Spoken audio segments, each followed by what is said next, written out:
I'm about to do the sketchiest Facebook marketplace transaction ever.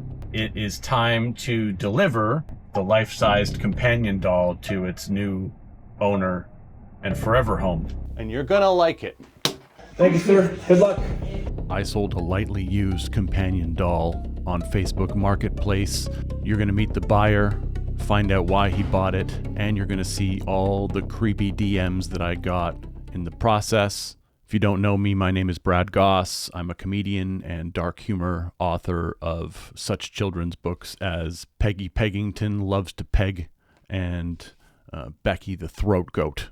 A few months ago, the people at niantastore.com reached out to me and asked if I would like a life-sized companion doll, that's what we're going to call it for the purposes of this video, to review.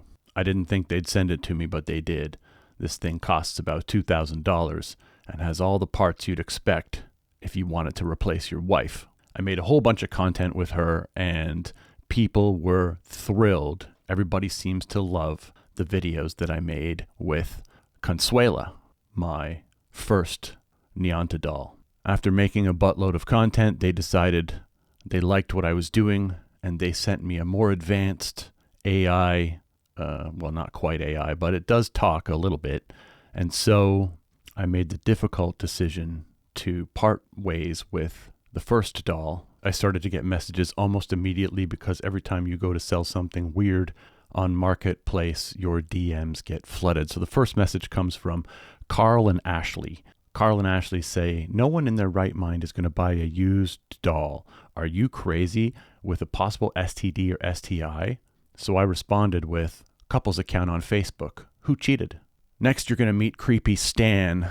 Creepy Stan, he insisted that we talk over text because he knew what he was going to do would not have played well on a messenger platform where you can report people. "Have you made love to her? What's it like?" I said, "Like a fleshlight." He said, "What do you mean?" I said, "Better than real." He says, "Are they nice to fuck?" I said, "Incredible." He said, "Sorry, never tried, recently single. Do you wear a condom?" Keep in mind, I listed this doll for two reasons. One, I do it for you. I do it for the content. And two, I was trying to get rid of her, but content first.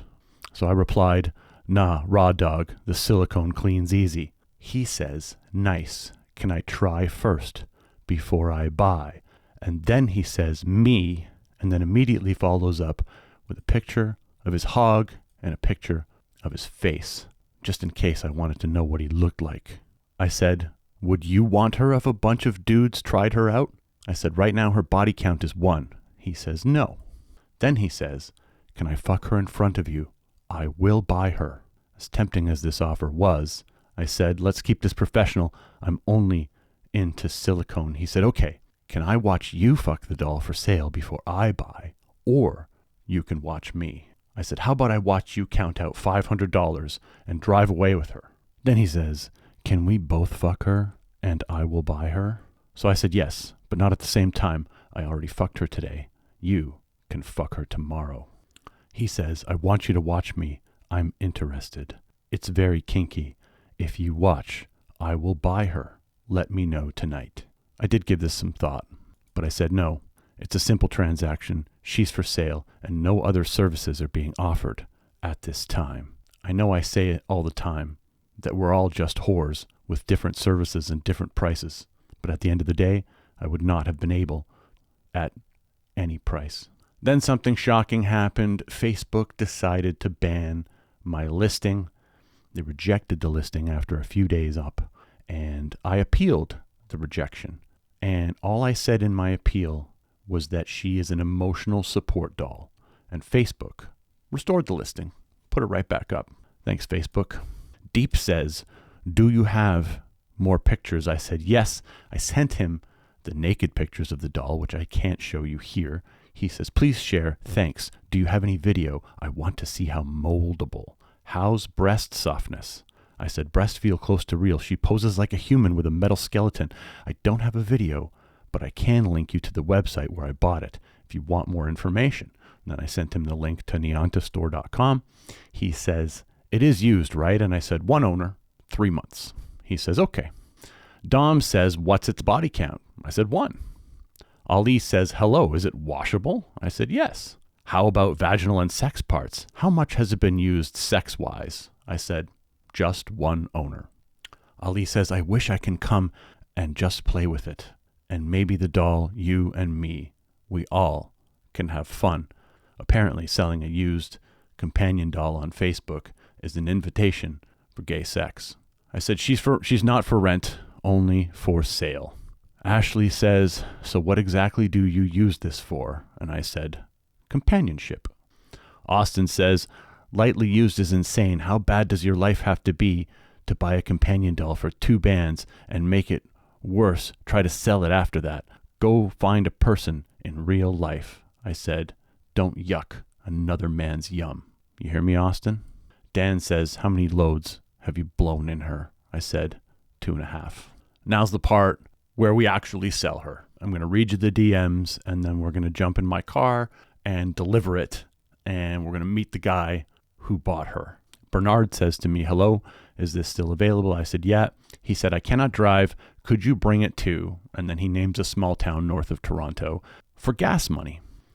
Normally in a marketplace scenario, I don't like to deliver things to people because I find they just aren't reliable, and they sometimes don't actually come out of their house when you arrive. And especially considering this was a companion doll, I was very concerned about many things, like maybe this is just somebody pranking somebody, go to my friend's house with the doll and knock on the door, and it's just wasting my time. But at the same time, I'm here for the content. So I decided to say yes to delivering this thing an hour from my house against my better judgment. Now, Bernard told me a lot of interesting things about himself, one of which was that he's paid over $300,000 in child support, and he's basically done with women. Then he told me that he had been building his own companion doll from scratch in what can only be described as his personal Build-A-Bitch workshop. Build-A-Bitch. Here's a picture of Bernard's Franken doll. I don't know where he got the parts. I don't know what he's doing, but he did say that he was building her as a robot. One day, people like Bernard are going to release their creations into the world, and we're all going to have a good time. I'm going to cut to the delivery. I don't drive. I got people who like $300,000 child support. Oh my God. So yeah, so that's why That's crazy, bro. How old are your kids? they're in the 30s now. Oh, okay. Okay. But I mean, This is the box that she came in. I'll help you upstairs with her if you want. She's heavy, boy. I'll help you with it. This is the bottom. So I'll take the bottom if you want. okay. And then you can back up the stairs. That's okay? Sorry. No problem. Thank you, sir. Good luck. In conclusion, I just want to say Bernard was a really nice guy who's probably seen harder times than most people. But I do have to admit, letting her go kind of felt like human trafficking.